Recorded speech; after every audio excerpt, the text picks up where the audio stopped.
अस्सलाम वालेकुम यार, welcome to bird sports TV. Indian cricket team यार अनस्टॉपेबल हुई हुई है और ब्रेक नहीं लग रही इंडिया की। न्यूजीलैंड को आज 44 रन से हरा दिया है। ग्रुप के मैचेस अभी चल रहे थे और वो आज आखिरी मैच एंड हुआ, दुबई में खेला गया। हालांकि न्यूजीलैंड बहुत अच्छा कर रही थी थ्रू आउट मैचेस में, लेकिन 250 रन भी नहीं करने दिए। स्लो एंड लो विकेट के ऊपर 205 रन पे ऑल आउट कर दिया। और सबसे बड़ी बात यह है कि India is going to play with Australia, जो कि दुबई में खेला जाएगा। सेमीफाइनलिस्ट कंफर्म हो गए हैं, 4 टीमें जो है टॉप की। इंडिया ऑस्ट्रेलिया से खेलेगा और साउथ अफ्रीका और न्यूजीलैंड का मैच होगा पाकिस्तान में। इस पे मैं आगे चल के बात करता हूं, लेकिन स्पेसिफिकली अगर मैच पे बात करूं तो इंडिया पूरी तरह हावी रहा मैच पे। अगर मैं टॉस की बात करूं तो न्यूजीलैंड ने जीता। उन्होंने एक डिफिकल्ट फैसला लिया, शायद वो प्रैक्टिस करना चाहते थे, आगे की तैयारी इस तरह से वो लेना चाहते थे, क्योंकि दुबई में एकदम से आना, सेटल होना, कहीं ना कहीं ये मार्जिन आप दे सकते हो। लेकिन बैटिंग इंडिया ने जो की, अर्ली विकेट्स उनकी गिरी। Rohit Sharma slow and low wicket पे एक दो उसने बाउंड्रीज मारी। जरूर उसने मैट हेनरी जो है उसको उसने कोशिश कहा कि मैं लाइन से ऑफ करूं, लेकिन मैट हेनरी बड़ा समझदार बॉलर है और जगह नहीं छोड़ी उसने। शबन गिल को जिस तरह उसने आउट किया, और ऊपर से विराट का कैच जिस तरह से होने के बाद, वो बड़ा शानदार कैच था ग्लेन फिलिप्स ने। मतलब वो रिजवान के खिलाफ भी एक कैच लिया था और 1 सेकंड से भी कम टाइम में। मतलब फील्डिंग पे मैं कहता हूं कि न्यूजीलैंड को सलाम है और उन पे एंड है फील्डिंग। ग्लेन फिलिप्स पे फील्डिंग एंड है। हर बंदा जो है ना, सबसे टॉप की अभी तक फील्डिंग इनकी जा रही है। एक शायद आधा कैच इन्होंने छोड़ा है, बाकी सब कैच इन्होंने लिए हैं। और 3 विकेटें जल्दी गिरने के बावजूद आप देखोगे इंडिया टीम वहां से 30 for 3 था।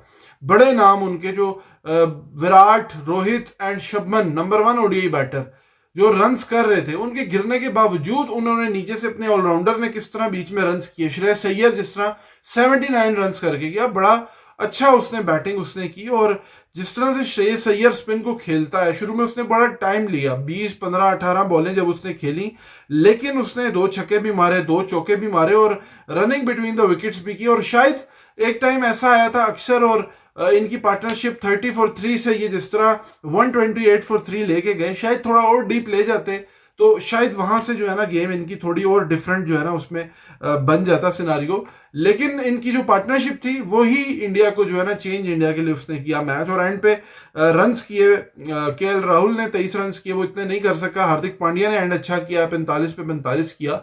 कहीं ना कहीं लग रहा था 20-25 रन एंड पे डिफरेंस अगर होता तो शायद न्यूजीलैंड चेस कर लेगा, लेकिन ऐसा बिल्कुल नहीं हुआ। और हेनरी ने 5 आउट किए, उसकी एक अलग ही लव स्टोरी है। इंडिया के खिलाफ हमेशा विकेटें लेता है। और ओवरऑल इनकी बॉलिंग जो है ना, ठीक है, प्रॉपर स्पिनर अगर ये खिलाते तो इनको शायद उस पर फर्क पड़ता, लेकिन एक प्रॉपर स्पिनर है, बाकी इनके पार्ट टाइमर है, एडजस्ट होने में भी टाइम लगता है। क्योंकि ब्रेसवेल को भी थोड़े रन हुए हैं, तेज तेज बॉल कर रहा था, थोड़ी यूटिलाइजेशन बेहतर हो सकती थी। लेकिन अगर मैं चेस की बात करूं और अगर मैं न्यूजीलैंड की बैटिंग की बात करूं तो 250 रन भी ये कोई 280 90 300 रन के बराबर है इन विकेटों पे। स्लो विकेटें हैं, बॉल फंसता है, होल्ड करता है। और जिस तरह से रविंद्रा को जल्दी आउट किया, प्रेशर क्रिएट किया, डॉट बॉल इनिंग्स जो है ना, आप कोशिश करते हो, बॉल आपकी तरफ आता नहीं है, टर्न थोड़ा सा होता है, कुछ बॉल सीधा रहता है, होल्ड करता है, आप तक आता है बॉल तो स्पीड, उसकी टाइमिंग आपकी खराब होती है। आपको लगता है कि मैं यार बॉल आ रही है ना, मैं मतलब आंख के नीचे उसको खेल लूंगा, लेकिन जब आप जाते हो ना, वो बॉल होल्ड करती है, रुक के आती है। जब आपका बल्ला चला जाता है, टाइमिंग आपकी आउट हो जाती है, जिसकी वजह से फिर आप गैप्स और बाउंड्रीज रन, आपकी बैटिंग सारी जो है ना, और उसमें हल्का हल्का जब टर्न होता है तो फिर आपको प्रॉब्लम होती है। और वो प्रॉब्लम हुई इनको। विलियमसन ने सिर्फ रन किए 81 रन 120 बॉलों पे, उसका साथ उस तरह दिया नहीं। स्टार्ट सबको मिले, मिचेल को, लैथम को, फिलिप्स को, लेकिन कहीं ना कहीं लैथम की वो विकेट गिरने के बाद जिस तरह से मतलब ताश के पत्ते ही साबित हुए। ब्रेसवेल, फिलिप्स, सेंटनर ने कोशिश की 28 रन की, लेकिन ब्रेसवेल रिव्यू एक मिस कर गया, छोड़ आया। शायद वहां पे एक पार्टनरशिप लगती, क्योंकि 100 रन के करीब था। ऑलमोस्ट 6 का रिक्वायर्ड रन रेट 6.5 का था। एक टाइम ऐसा था जब 120-25 रन थे। वहां से शायद लैथम अगर वहां आउट ना होता और 5-7-8 ओवर खेल जाता तो गेम डिफरेंट होती। लेकिन अगर बात करूं वीरेंद्र चक्रवर्ती की, उसने अच्छा जो है ना मतलब यूटिलाइज किया अपना, अपने जो अपने एंगल्स हैं, अपने जो अंदर बॉल लेके आता है, लेग स्पिन करता है, मिक्स करता है, छोटा टर्न होता है। सबसे बड़ी बात यह है कि मिस्ट्री स्पिनर है। मिस्ट्री स्पिनर जो है ना, वो किसी टीम ने अगर देखा नहीं है उसको, तो वो जब खेलते हैं स्लो एंड लो विकेट पे, तो वैसे भी वो पाकिस्तान से ट्रेवल करके आए थे, उन्हें प्रॉब्लम होनी थी और वो प्रॉब्लम हुई। जडेजा अक्षर with the bat with the ball बहुत क्रूशल उसने भी रन्स किए, और शायद एक वक्त में लग रहा था कि मैच में है न्यूजीलैंड, लेकिन नहीं, वो उस तरह जा सके। और इसके बाद उनको कुछ ना कुछ सीखने को जरूर मिला होगा कि हमने एक फैसला लिया, हम नहीं जीत पाए। हो सकता है फाइनल इंडिया वर्सेस न्यूजीलैंड दोबारा हो जाए, हु नोस कि किस टीम का होता है। लेकिन अगले मैचेस जो है उसमें इंडिया वर्सेस ऑस्ट्रेलिया है।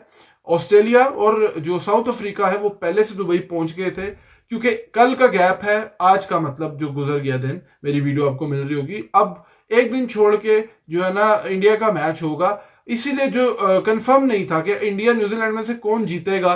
टेबल टॉप वाला जो है ना, दूसरे टेबल के जो सेकंड टीम है उसके साथ क्रॉस में खेलना है। तो अब कंफर्म हुआ है, साउथ अफ्रीका और ऑस्ट्रेलिया पहले से इसीलिए पहुंचे थे कि टाइम नहीं मिलना फिर ट्रैवलिंग का, इसीलिए ये रूल हुआ।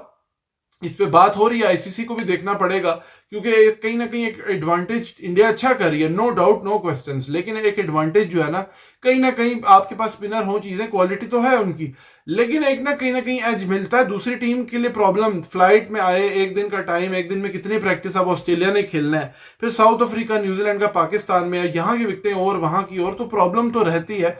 लेट्स सी, देखते हैं। उम्मीद करता हूं आपको वीडियो पसंद आई होगी। चैनल सब्सक्राइब करें, वीडियो लाइक करें और लाइव स्ट्रीम जरूर ज्वाइन करें। Thank you very much. Allah Hafiz.